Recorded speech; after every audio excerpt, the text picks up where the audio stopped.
Dalam sebuah hadis Rasulullah sallallahu alaihi wasallam menjelaskan kepada kita bahwa arba'atun fil jannati khairum minal jannah. Ada 4 hal di dalam surga. 4 hal ini dia lebih baik daripada surga itu sendiri. Yang pertama, al-khuludu fil jannati khairum minal jannati. Kekal abadi selama-lamanya di dalam surga itu lebih baik daripada surga itu sendiri. Yang kedua, khidmatul malaikati fil jannati khairum minal jannati. Pelayanan para malaikat di dalam surga lebih baik daripada surga itu sendiri. Wa jiwarul anbiya'i fil jannati khairum minal jannati. Bertetangga, bercengkrama, berteman dengan para nabi di dalam surga lebih baik daripada surga itu sendiri. Waridallahi fil jannati khairum minal jannati. Dan ridha Allah di dalam surga lebih baik daripada surga itu sendiri. Jemaah Jumat rahimakumullah, Allah mengajak kita untuk berusaha bagaimana kita mendapatkan rahmat Allah yang berupa surga. Wasari'u ila jannatin arduhas samawati wal ardu 'iddat lil muttaqin. Bersegeralah kalian menuju rahmat Allah, yaitu surga yang luasnya lebih luas daripada langit dan bumi. Jamaah sekalian yang sama berbahagia, tentu semua kita ingin masuk surga, ya, karena di sanalah Allah memberikan rahmatnya. Tetapi ada 4 hal kata Nabi tadi lebih baik daripada surga itu sendiri. Surga itu sudah luar biasa, tetapi al-khuludu fil jannati khairum minal jannati. Kekal selama-lamanya di dalam surga itu lebih baik daripada surga itu sendiri. Kenapa? Nabi Adam kan dimasukkan oleh Allah ke dalam surga, tetapi tidak menjadi hal yang paling baik bagi Nabi Adam alaihissalam karena dia dikeluarkan dari surga. Maka hal yang lebih baik daripada surga adalah kekal di dalam surga itu sendiri. Maka demikianlah sebagaimana di dunia ini tidak ada yang indah, tidak ada yang bagus. Kenapa? Karena ujung-ujungnya adalah perpisahan. Maka kata Nabi, cintailah apa yang kau cintai, banggakanlah apa yang engkau banggakan, karena engkau akan meninggalkannya. Jadi ada bangunan ini indah sekali. Ujung-ujungnya dia akan lapuk, ujung-ujungnya dia akan direnovasi. Ada orang gagah, ada perempuan cantik, ujung-ujungnya dia akan tua. Tidak ada keabadian di dunia ini. Maka yang lebih baik daripada surga karena abadi kesenangan, kenikmatan di dalamnya. Itu yang pertama kata Nabi. Kemudian apalagi yang lebih baik daripada surga itu sendiri? Khidmatul malaikati fil jannati khairum minal jannah. Pelayanan para malaikat di dalam surga itu lebih baik daripada surga itu sendiri. Kenapa orang minum di warkop, di kafe lebih mahal daripada di rumah? Karena fasilitasnya, pelayanannya. Kenapa hotel bintang 5 lebih mahal daripada penginapan biasa? Karena fasilitasnya, pelayanannya. Apa yang membuat surga itu istimewa? Karena pelayannya adalah para malaikat. Yang sebenarnya tugasnya malaikat itu hanya melayani Allah Subhanahu wa ta'ala. Tapi ketika penghuni surga masuk ke dalam surga, dia melayani penghuni surga. Maka dia lebih baik daripada surga itu sendiri. Yang ketiga, wajiwarul anbiya'i fil jannati khairum minal jannah. Berteman, bertetangga, bercengkrama, berjumpa dengan para nabi di dalam surga lebih baik daripada surga itu sendiri. Dalam Al-Quran surah An-Nisa Allah menyatakan, wa may yuti'illaha war rasulah, siapa yang taat kepada Allah dan Rasulnya, wa ulaika ma'al ladzina an'ama Allahu alaihim, maka mereka itulah orang-orang yang akan diberi nikmat oleh Allah. An'ama Allahu alaihim minan nabiyyin, bersama para nabi, wasiddiqin, para orang yang benar dalam agamanya, wasyuhada'i wassalihin, dan orang-orang yang mati syahid dan orang-orang saleh. Fahasuna ulaika rafika, mereka itulah sebaik-baik teman, sebaik-baik tetangga. Jadi surga menjadi indah, lebih indah karena bisa berjumpa dengan Rasulullah dan para kekasih-kekasih Allah, para syuhada, para salihin, para waliullah. Itulah yang membuat surga indah, karena dia lebih indah lagi karena kita bersama para nabi, para syuhada, salihin, dan para aulianya. Apalagi yang membuat yang lebih indah daripada surga itu sendiri adalah ridullah fil jannah. Kenapa Nabi Adam alaihissalam diusir dari surga padahal dia sudah menikmati surga itu? Wa qulna ya Adam uskun anta wa zaujukal jannata wa kula minha ragadan haitsu syi'tuma. Wahai Adam, kami katakan kepadanya, tinggallah kamu di dalam surga bersama istrimu dan makanlah apa yang kamu inginkan. Tapi wala taqraba hadhihi syajarata, jangan kau dekati pohon ini, fatakuna minaz zalimin, engkau akan zalim. Nabi Adam kehilangan ridha Allah, dia mendapat murka di dalam surga, maka surga tidak menjadi indah bagi Nabi Adam alaihissalam. Maka ridha Allah di dalam surga lebih indah daripada surga itu sendiri. Jamaah Jumat rahimakumullah. Kemudian kata Nabi, arba'atun finnari syarrum minan nar. Ada 4 hal di dalam neraka lebih buruk daripada neraka itu sendiri. Engka apa sewa-sewa rila lena ranaka lebih majai daripada ranakana sendiri pun Allah Ta'ala. Apa itu? Yang pertama, al-khuludu finnar. Yang lebih buruk daripada neraka adalah kekal di dalam neraka. Jamaah sekalian yang sama berbahagia, seburuk-buruk hukuman di dunia ini adalah hukuman mati. Kalau orang bilang seumur hidup, tidak ada orang mati di penjara. Kalau sudah sakit-sakit ini dikasih keluar, namanya jadi seumur hidup. Tapi hukuman yang terberat adalah dihukum mati. Orang yang masuk ke dalam neraka, kalau masih ada harapan untuk keluar dari neraka, maka tidak lebih buruk daripada neraka itu sendiri. Tetapi kekal selama-lamanya di dalam neraka, kata Allah, la yamutu fiha wa la yahya, mereka tidak hidup dan tidak mati di dalam neraka, maka kekal dalam neraka lebih buruk daripada neraka itu sendiri. Yang kedua kata Nabi,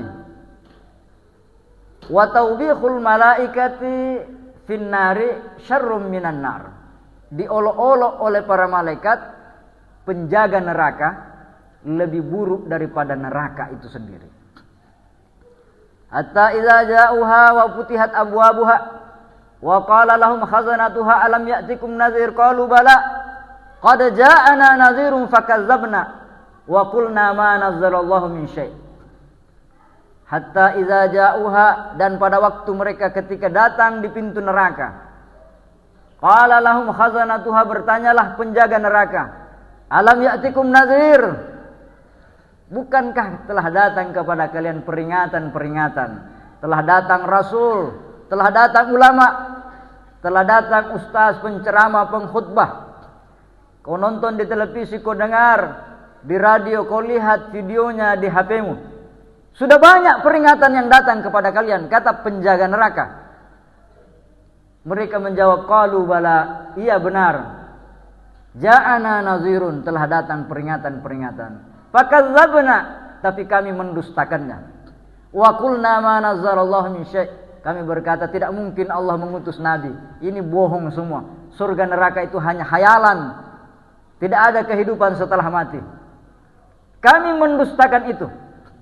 Maka kata malaikat penjaga neraka, fadzuku, maka rasakanlah azab yang engkau dustakan. Jadi dia diolok-olok oleh para malaikat. Apalagi yang paling buruk, lebih buruk daripada neraka itu sendiri. Wa jiwarus syaitani fin nari syarrun minan nar. Bertetangga, berteman setan di dalam neraka lebih buruk daripada neraka itu sendiri. Orang bilang di penjara tidak lebih buruk daripada di sel. Lebih buruk, lebih baik orang di penjara bertahun-tahun daripada di sel berminggu-minggu. Nah, mengapa? Kenapa? Karena temannya di dalam sel lebih menyakitkan daripada temannya di dalam penjara. Maka yang lebih buruk ketika orang dimasukkan ke dalam neraka adalah berteman dengan setan. Apa kata Allah?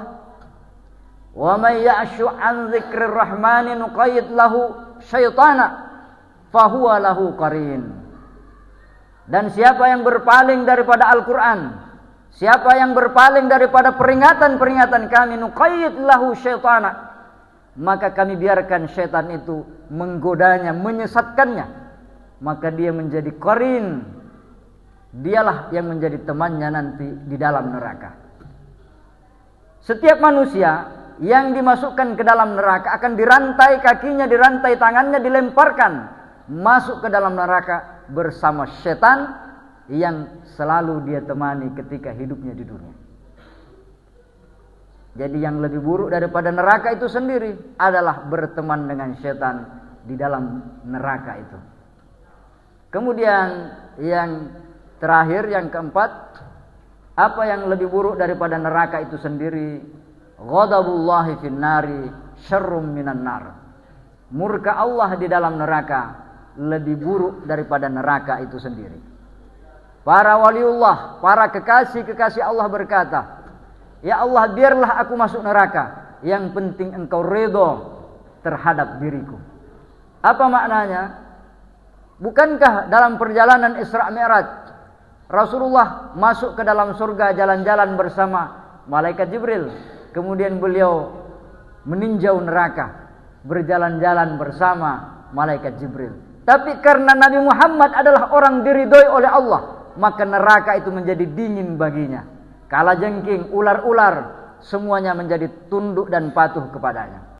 Maka yang lebih buruk daripada neraka adalah murkanya Allah di dalam neraka itu. Jamaah-jamaah rahimakumullah. Oleh karena itu kata Hatimul Asam, manidda'a arba'atan bila arba'atin pada'wahu kadzibatun. Siapa yang mengaku 5 hal tapi dia tidak mengerjakan 5 hal, maka pengakuannya itu adalah bohong. Losomi. Man idda'a hubballahi wa lam yantahi maharimallahi pada'wahu kadzibun. Siapa yang mengaku cinta kepada Allah tapi dia tidak menjauhkan dirinya dari larangan-larangan Allah, maka pengakuannya bohong. Dia ngaku cinta Allah, cinta Rasulullah, tapi tidak pernah sembahyang, tapi tidak pernah melakukan ibadah. Ya tentu bohong.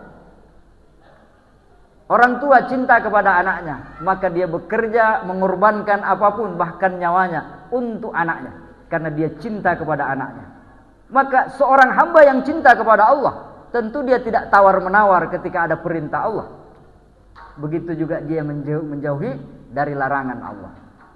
Yang kedua kata Hatimul Asam, man idda'a hubban Nabi sallallahu alaihi wasallam wa karihal fuqara wal masakina fada'wahu kadzibun.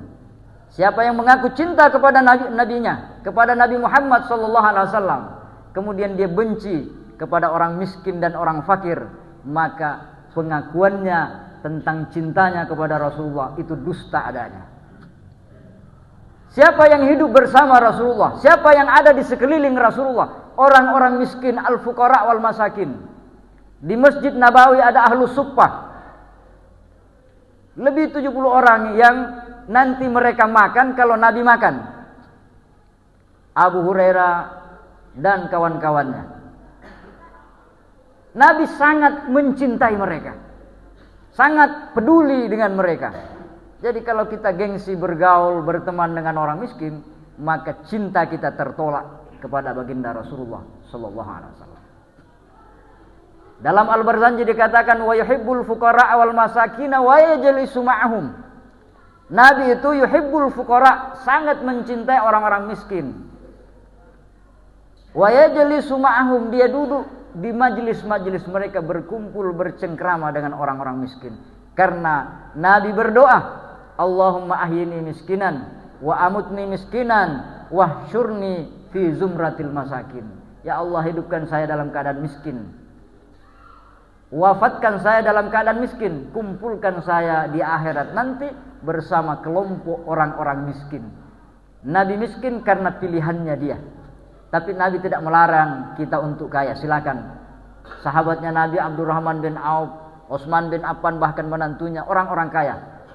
Tapi Nabi sangat mencintai orang miskin dan ingin dikumpulkan bersama orang-orang miskin. Kemudian kata Hatimul Asam, dan barang siapa wa man idda'a khaufan nari, siapa yang mengaku takut neraka, kemudian walam yantahi 'anil dzunubi, dia tidak meninggalkan dosa-dosa, pada wahu kadzibun, maka omongannya adalah dusta. Apa kata Rasulullah? Hujibatin naru bisyahawati wa hujibatil jannatu bil makarihi, telah dikelilingi neraka dengan syahwat-syahwat dan dikelilingi pula jalan menuju surga dengan mengerjakan hal-hal yang berat. Jalan menuju neraka, kata Nabi, itu bertabur kenikmatan, hal-hal yang menggoda dan menyenangkan. Tapi jalan menuju surga itu berat. Maka seolah-olah Nabi mengatakan, la yusilu ahadun ilal jannati illa birtikabil masyaqqati. Tidak ada jalan menuju surga kecuali mengerjakan hal-hal yang berat bagi hawa nafsu. Iya, berangkat ke masjid kan berat. Hari Jumat ini maunya kan kita enak istirahat di rumah tidur.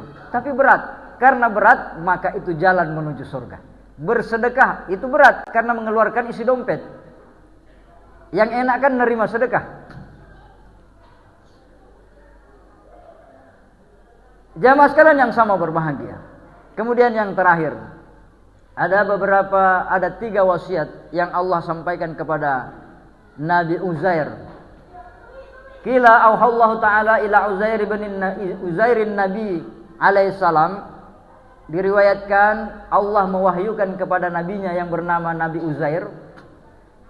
Apa kata Allah? Ya Uzairu, idza aznabta zamban yasiran fala tanzur ila sighrihi wanzur ila liman aznabta. Wahai Uzair, jikalau engkau melakukan satu dosa yang kecil, dosa yang sedikit, jangan engkau lihat kecilnya dosa itu, tapi lihatlah kepada siapa engkau melakukan dosa. Membentak orang tua yang melahirkan kita, bilang ah saja, itu kan diharamkan masuk surga. Tetapi berdebat dengan orang lain ya biasa saja, tidak sampai menjadi dosa besar. Kenapa? Karena orang tuamu yang membesarkanmu, melahirkanmu, merawatmu, mengorbankan segalanya. Maka kepada siapa engkau melakukan pelanggaran itu? Kepada ibumu. Begitu juga Allah yang menciptakan kita, segala kebutuhan kita dilengkapi, tiba-tiba kita jadi manusia pendurhaka, menantang-nantang Tuhan. Maka lihatlah kepada siapa engkau melakukan pelanggaran, bukan besarnya pelanggaran. Yang kedua kata Allah kepada Uzair, idza asabaka khairun yasirun wala tanzur ila sighrihi wanzur ila man razaqaka. Ketika datang kepadamu rezeki yang sedikit, janganlah engkau melihat sedikitnya rezeki itu, tapi lihatlah rezeki itu siapa yang memberikannya kepadamu. Kita dapat sumbangan dari Bapak Bupati, dapat sumbangan dari gubernur. Sebenarnya sumbangannya sedikit, 5 juta di amplopnya. Biasa tuh ada masyarakat di atasnya itu 10 juta. Tapi kita bangga. Artinya apa? Pemerintah kita peduli dengan diri kita yang ada di kampung ini. Ketika engkau diberi rezeki oleh Allah, meskipun sedikit, kau lihat siapa yang memberi rezeki, Allah. Berterima kasihlah. Artinya engkau masih dirahmati, masih dikasihi oleh Allah Subhanahu wa taala. Jamaah sekalian yang sama berbahagia. Kemudian yang terakhir, bahwa senantiasalah engkau mengharap ridha Allah Subhanahu wa taala ketika engkau kena musibah. Idza asabaka musibatun fala tashkuni ila khalqi. Jikalau menimpamu penyakit, musibah apa saja, janganlah engkau mengadukanku kepada makhlukku. Kama anni lam ashkuka. Sebagaimana kata Allah, saya tidak pernah mengadukanmu ila malaikati, kepada para malaikatku. Idza sa'idat ilayya masawika. Ketika malaikat datang melaporkan dosa-dosamu. Saya tidak pernah curhat sama malaikat. Malaikat ini manusia kok banyak sekali dosanya. Iyalah bak duye lah kacau emagina dosa mi bawa telenok kok. Iya, gimana ini malaikat ini? Allah tidak pernah curhat sama malaikat. Karena Allah tidak pernah curhat sama malaikat, ya kamu juga jangan. Ketika Allah memberikan ujian kepadamu, jangan engkau mengeluhkan musibah yang menimpamu kepada makhluk, tapi mengeluhlah kepada Allah Subhanahu wa taala. Barakallahu li wa lakum fil Qur'anil azim wa nafa'ni wa iyyakum bima fihi minal ayati wa dzikril hakim. Aqulu qawli hadza wa astaghfiruh. Innahu huwal ghafurur rahim.